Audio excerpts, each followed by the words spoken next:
We hope we hope you have been enjoying your experience so far. My name is Emma Gonzalez, and I'm speaking to you all from Pickering, Ontario, here in Canada.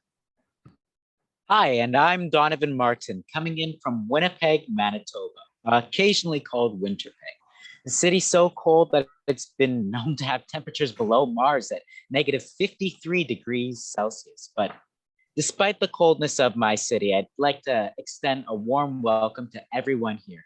It's our pleasure to welcome all of you to the Youth for Others Advocacy Symposium entitled Solidarity in a COVID-19 World. Today, we are so grateful to join together from across the world. First, I'm going to give some practical information and just a reminder that everyone's mics will be muted and videos will be turned off. There will be some time to ask questions to our main presenter tonight, Father Melo, so please write your questions in the Q&A box. We will do our best to get through the questions at the end of the presentation. Thank you. Also, by reminder, this session will be recorded and all sessions and workshops will be available for 3 months on ViaFairs and then later transferred over to the CJI website. In preparation for Father Melo's presentation, we want to show you a music piece from Honduras that tells the story of the impact on people's lives when displaced by greed and violence.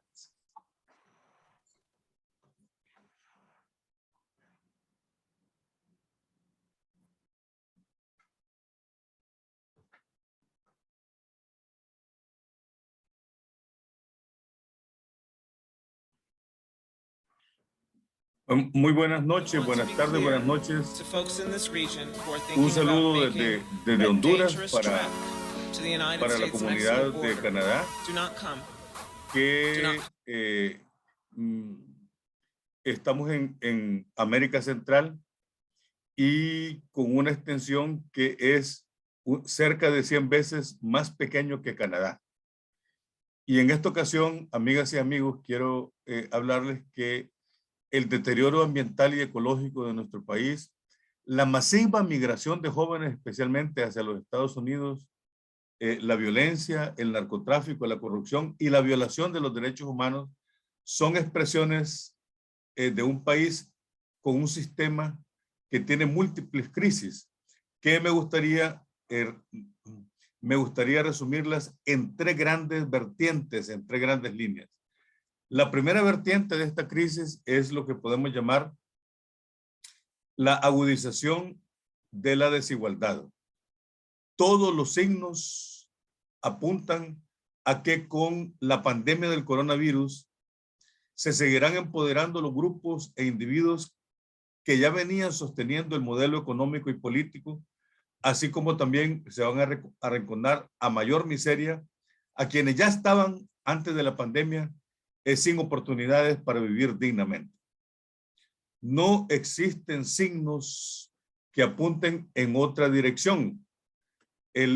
La pandemia del coronavirus vino a destapar lo que había, la concentración de las decisiones y de los capitales en grupos mucho más reducidos que antes, así como el empobrecimiento y aumento masivo del desempleo y de miserables. Parece ser el paisaje que dominará en los escenarios inmediatamente futuros. Con el agravante que al menos una parte importante de la carga económica que repercute en toda la sociedad por la reducción productiva deberá ser asumida por el Estado, incluyendo las pérdidas, entre comillas, de la élite de la empresa privada. Las desigualdades en este sentido seguirán en aumento, quedan instaladas por un tiempo indefinido. Esta crisis de profundización de las desigualdades nos coloca ante un desafío inevitable. Nos toca tocar la llaga del modelo capitalista, que en Honduras y especialmente en nuestros países se expresa en el modelo neoliberal. Nos toca tocar esas llagas del capitalismo con sus dinamismos económicos, productores de desigualdades, exclusiones y violencia. Y esto ha de llevar a identificar y a acentuar cercanía con las poblaciones que han venido cargando las consecuencias. Y este es el sentido de la relación con ustedes. Es decir, cualquier propuesta de solución a la crisis de desigualdad ha de pasar por la solidaridad y cercanía con las poblaciones campesinas, con las poblaciones urbanos marginales, con los pueblos originarios, con la juventud desempleada y marginalizada, con las poblaciones migrantes, desplazadas y refugiadas, y con las mujeres. Las poblaciones sufrientes y que cargan con los productos del neoliberalismo han de ser el factor que convoque acciones conjuntas de diversos sectores de la sociedad, tanto dentro de Honduras y Centroamérica, como también con la sociedad de Estados Unidos y de Canadá, que estamos preocupados y sentimos que nos impacta esta lucha por reducir las desigualdades. La segunda vertiente de la crisis es lo que podemos llamar la profundización del deterioro y degradación ambiental ecológica. No es cierto que con la pandemia del coronavirus se recompondrán los capitales con el fin de reorientarlos hacia programas de una relación amistosa con el ambiente. No, no, no. Eso lo deseamos y los ambientalistas lo demandan y están presentes y demandan pues un cambio. Sin embargo, proseguirá el despojo, proseguirán los proyectos extractivos, seguirán definiendo y los proyectos extractivos seguirán definiendo las políticas prioritarias de inversión, como va quedando dicho, con la continuidad de las explotaciones mineras en el norte y en el occidente del país, varias de esas explotaciones en manos de compañías mineras de origen canadiense. Entonces se puede prever y esperar mayor conflictividad entre las comunidades y organizaciones defensoras del ambiente. Conflictividad entre estas comunidades con empresarios y políticos impulsores de proyectos de inversión agroindustriales y sobre todo de extracción de riquezas mineras. La confrontación entre las comunidades con compañías explotadoras mineras va en aumento, entre ellas con las compañías canadienses. El agua seguirá siendo una fuente creciente de conflicto y su control, quien controla el agua definirá quiénes son los que en la sociedad tienen el poder real. La industria extractiva no se reduce solo a la explotación o depredación de bosques, ríos, aguas, minería, agroindustria, de cultivos de palma africana, construcción de represas hidroeléctricas. Esa es una parte. La industria extractiva tiene que ver con toda aquella inversión que busca ganancias extrayendo bienes, sean naturales o humanos, sin importar los derechos humanos y naturales y sin invertir en la regeneración de estos bienes. Aquí entendemos, por lo tanto, por extractivismo como esa industria que explota a las personas, que explota los bienes comunes de la naturaleza con el exclusivo propósito de hacer capital, de hacer dinero, pasando por encima de los derechos de la preservación y regeneración, tanto de los bienes naturales como de los seres humanos. Esta segunda crisis de deterioro y degradación ambiental y ecológica abre a su vez un segundo y enorme desafío, y es articular entre los diversos sectores sociales, eclesiales, ambientalistas, académicos y políticos el compromiso con la lucha por proteger el ambiente y los derechos de la naturaleza, y especialmente una línea de solidaridad con las comunidades expulsadas o amenazadas por los proyectos extractivos. Este desafío supone a la vez investigaciones que toquen los dinamismos depredadores del ambiente e identificar, para acentuar el compromiso, las regiones y territorios en donde más se amenaza la vida de las poblaciones y de los bienes naturales. Ninguna respuesta puede resultar efectiva para el bien común y para la vida de la naturaleza y de las poblaciones campesinas e indígenas si no se aborda el conflicto fundamental del país, de Honduras, entre quienes defienden e impulsan los proyectos extractivos, entre los que se encuentran las compañías mineras canadienses, y la defensa de los territorios y los bienes naturales que impulsan comunidades y organizaciones ambientalistas y ecológicas. Aquí tenemos el meollo de la conflictividad hondureña. La defensa del ambiente y de los territorios campesinos e indígenas es incompatible con los proyectos extractivos. En este desafío ambiental y ecológico encontramos la condición para una alianza estratégica entre los sectores ambientalistas, tanto expertos como de base, con sectores académicos, centros de investigación, tanto nacionales como internacionales, que se acabe formulando en un plan ambiental de recuperación del ambiente, con un plan ambiental que regenere el ambiente, con un plan ambiental que nos sitúe para poder revertir el daño ecológico y ambiental que hasta ahora se ha hecho. La tercera vertiente de la crisis. La primera vertiente, recuerden, es la desigualdad. La segunda vertiente de la crisis es la destrucción ecológica y ambiental. La tercera vertiente de la crisis es la ingobernabilidad y la degradación de la democracia. Lo que venimos llamando democracia se ha venido damnificando a lo largo del presente siglo. No tenemos democracia, tenemos apenas un pequeño asomo de democracia, pero en lugar de aperturas hacia una mayor búsqueda participativa, la tendencia actual es cerrar espacios a la democracia y a consolidar proyectos autoritarios con un mayor liderazgo de militares, de dictadores, de caudillos y de narcotraficantes. En Honduras, nosotros, con mucha pena decimos, estamos siendo gobernados por un narcoestado. Quienes conducen las políticas públicas en Honduras están calificados de narcotraficantes, no porque lo digo yo, sino porque lo dice la Fiscalía y la Corte de los Estados Unidos. Tocar de frente el tema del poder como paradigma dominante de exclusión de la democracia y la identificación de experiencias que alienten la construcción de alternativas de democracia desde la base es tarea ciudadana y en donde hemos de situar parte de nuestro quehacer, es decir, construir democracia y Estado de Derecho es el desafío político para poder después también impulsar luchas en defensa de los derechos humanos, en defensa de los derechos ambientales y en defensa de las comunidades que actualmente están siendo tremendamente amenazadas por las compañías extractivas, especialmente de la minería. Permítanme, amigos y amigas, si no se me han dormido todavía, resumir en los siguientes 10 puntos lo que yo puedo llamar la minería y sus lecciones para nosotros. Primera lección. La minería es riqueza para multinacionales, especialmente las canadienses, pero también las estadounidenses, pero también las de Noruega, que se instalaron en Honduras y en Centroamérica a lo largo de hace varias décadas.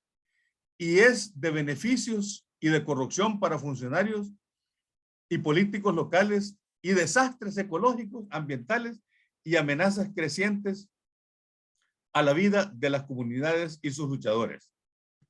Segunda lección.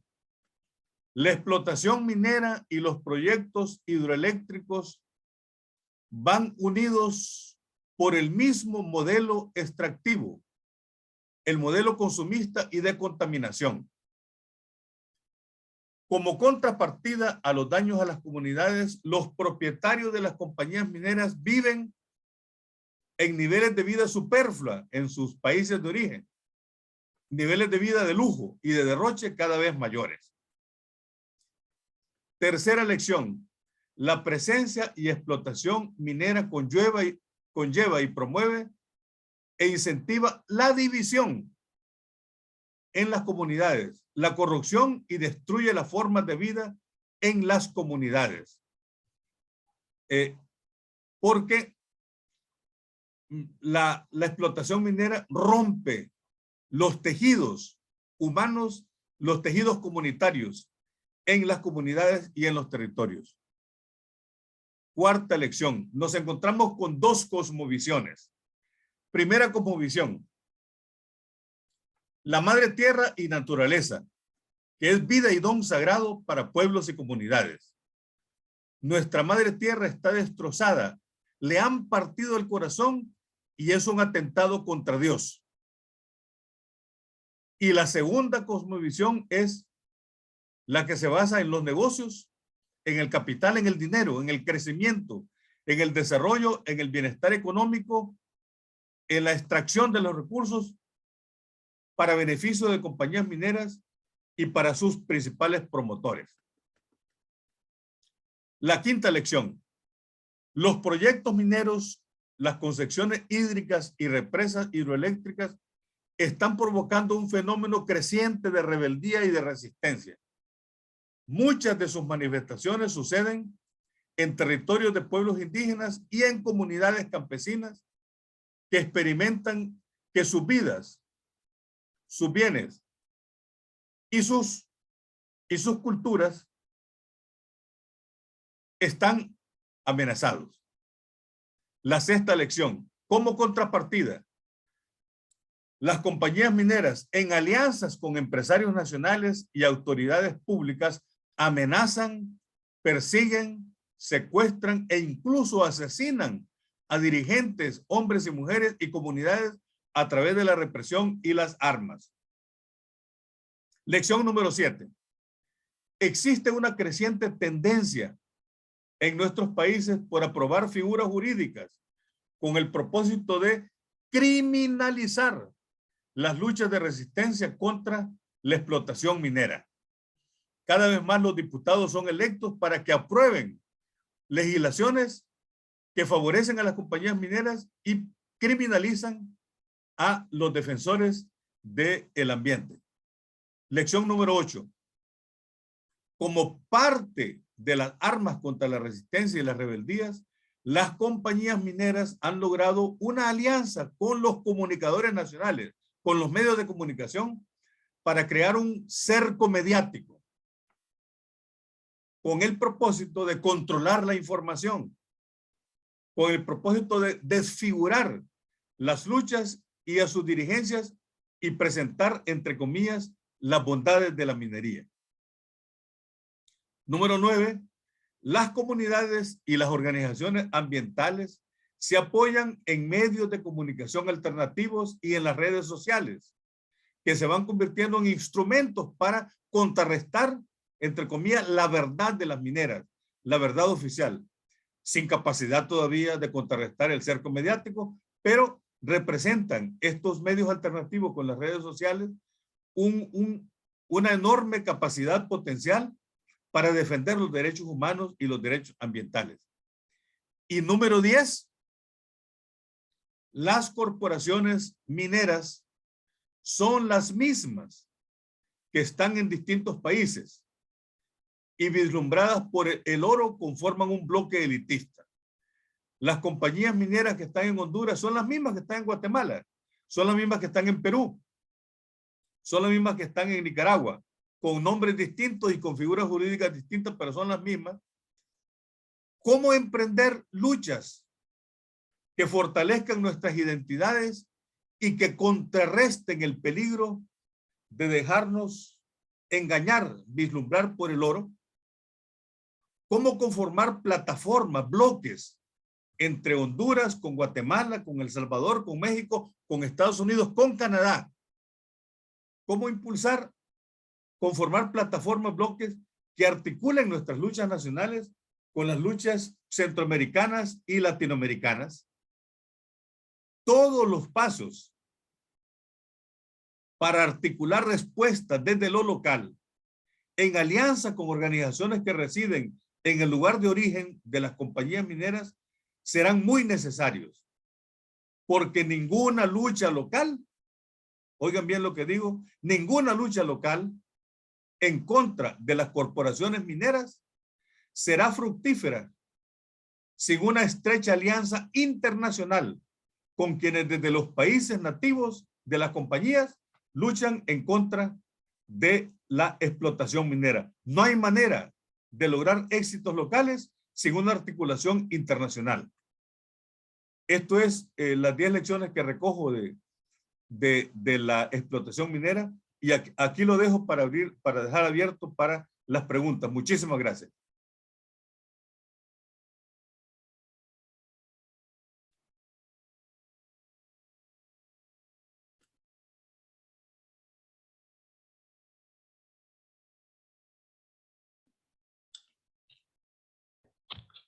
Thank you, Father, for such excellent and wise words.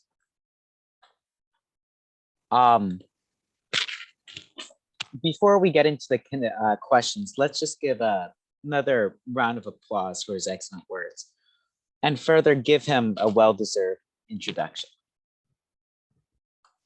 Just so you all know a little bit more about Father Melo, more known as Padre Melo, we are very glad to have him with us this evening. He's a very brave and courageous Jesuit.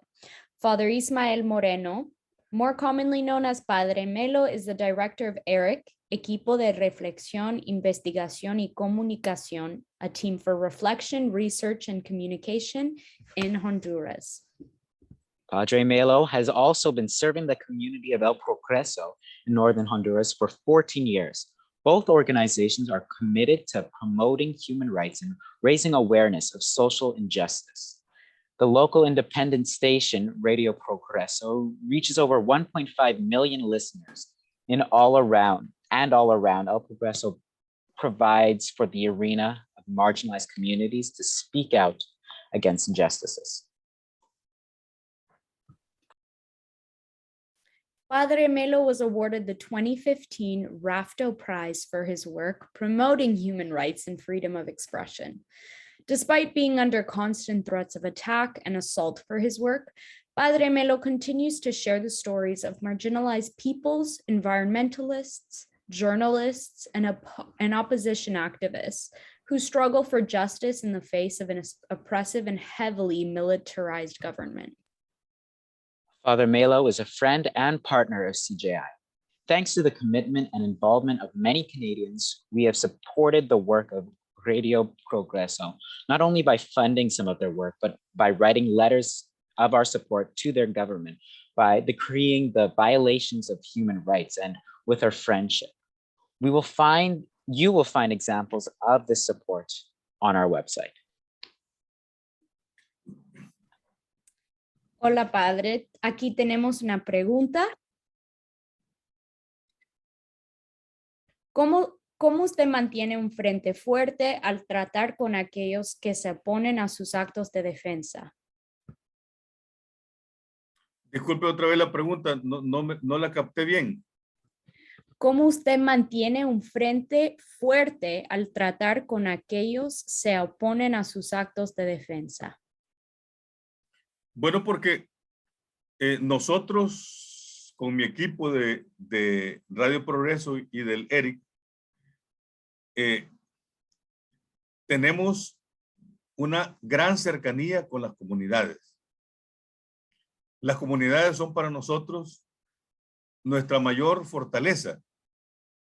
Además de que tenemos una fe profunda en la presencia misericordiosa de Dios entre su pueblo. Que nuestra fe en Dios se sustenta en ir buscando por dónde va haciendo sentir su paso liberador por nuestras vidas. Y cuando hacemos esto, su paso liberador siempre lo encontramos en las comunidades y particularmente en las comunidades que son perseguidas, en las comunidades que son amenazadas. Pero también nosotros tenemos una enorme fe y fortaleza en los mártires. En los mártires. El 2 de marzo, en la noche del 2 de marzo del año 2016 fue asesinada Berta Cáceres, la defensora más grande del ambiente, de las comunidades indígenas y de los territorios que hemos tenido en Honduras. Berta Cáceres era muy amiga nuestra, era particularmente amiga mía. Cuando pasaba por aquí, ella se quedaba en mi casa. Y la memoria de los mártires de Berta Cáceres, pero también de otras personas, la memoria de los mártires para nosotros es una gran fuerza en nuestra lucha. O sea, porque ellos nos invitan a seguir adelante, nos invitan a revisar nuestros errores, nos invitan a reconocer que somos débiles y que necesitamos fortalecernos en unión con los demás. Y los mártires, la memoria de los mártires, nos advierten que mientras haya injusticia y mientras estén vivas las razones por las que ellos derramaron su sangre, nosotros no podemos descansar en paz. Por lo tanto, la fe en Jesucristo, en el Dios de la vida, la fe y la cercanía con las comunidades y la presencia y la memoria de los mártires son factores que a nosotros nos dan mucha fuerza para resistir a quienes tienen tanto poder, pero no son invencibles. Muchas gracias, padre. Se nota que usted tiene mucha pasión en la justicia social. La última pregunta que tenemos es, ¿cuál es un consejo que le daría a los jóvenes activistas canadienses? Bueno, primero, lo que les puedo decir a la juventud activista de Canadá es que sea una juventud soñadora, que salga de los moldes del consumismo y de la lógica que nos impone el sistema, que soñemos con otro mundo, que demos testimonio en nuestras vidas cotidianas de que creemos en otro mundo que no sea el que se basa en el dinero, en las apariencias, en el consumismo, que hay otro mundo que es muy distinto y que nosotros ahora tenemos que dar testimonio. Para eso tenemos que soñar, jóvenes queridos, soñemos en un mundo distinto. Y a su vez también que abran su oído y abran su mirada para la juventud de América Latina, para la juventud migrante, para la juventud de nuestros pueblos. Porque aquí también las voces de los jóvenes también necesitan ser escuchadas y que logremos en este sueño lograr una especie como de lazo, de unidad, de puente entre la juventud de Canadá con la juventud de Honduras y que establezcamos un puente de solidaridad, ya no un puente consumista, no, ya no un muro de individualistas, sino un puente de solidaridad en donde construyamos la comunidad juvenil organizada y en movimiento. Por lo tanto, yo les animo para que en Canadá pongamos en marcha la comunidad juvenil organizada y en movimiento, en estrechos vínculos con la comunidad organizada y en movimiento de jóvenes aquí en Honduras. Muchas gracias. Mentí. Hay otra pregunta aquí. Las Naciones Unidas tienen, ¿alguien quiere saber si las Naciones Unidas tienen reglas, leyes, regulaciones sobre compañías mineras en otros países o si han hecho algo en Latinoamérica? Yo creo muy poco en las Naciones Unidas. Creo muy poco en el sistema de las Naciones Unidas porque solo les pongo un ejemplo. La semana pasada, el sistema de las Naciones Unidas incorporó al Estado de Honduras dentro del Consejo de Defensa de los Derechos Humanos, como un Estado conducido por gente acusada de ser narcotraficante y de apoyar la injusticia y de respaldar la impunidad, ¿cómo puede defender los derechos humanos de la humanidad? Pero también las Naciones Unidas frecuentemente cuando están instalados en los países le dan más importancia al protocolo de la diplomacia que a las voces que se escuchan clamando por justicia. Por lo tanto, el sistema de las Naciones Unidas frecuentemente tiende a apoyar las políticas y las leyes de las empresas explotadoras mineras que a las comunidades que son perseguidas y que son amenazadas y que son desplazadas de sus lugares por esta explotación minera.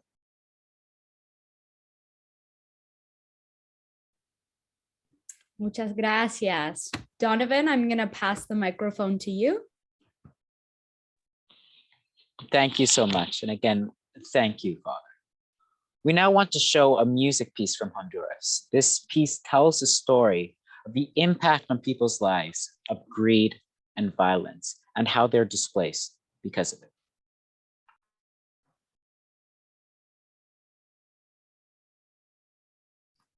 Es una pregunta porque no la capté bien.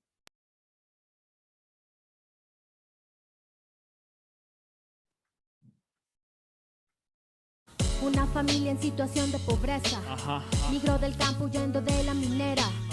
Buscaron mejor vida en la ciudad, pero en San Pedro Sula solo encontraron crueldad. La pandilla les cobraba extorsión, pero el trabajo estaba escaso y no escucharon razón. Le quitaron la vida a su hijo el mayor, huyeron en la caravana para salvar el menor. ¿Te imaginas dejar todo atrás y caminar pensando que algo mejor vendrá?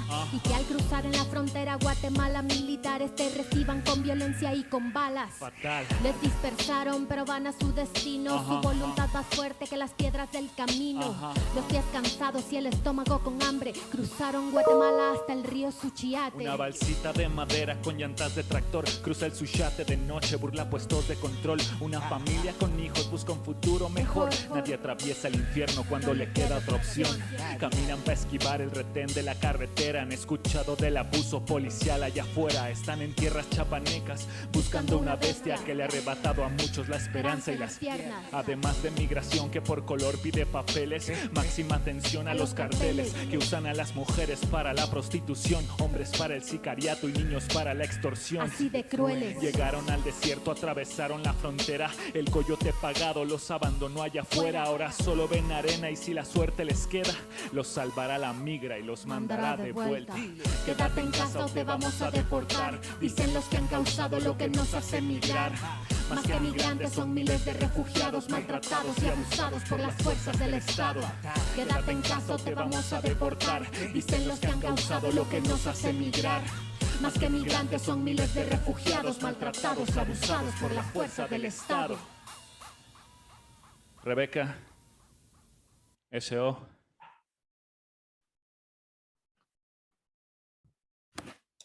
What an amazing video to see.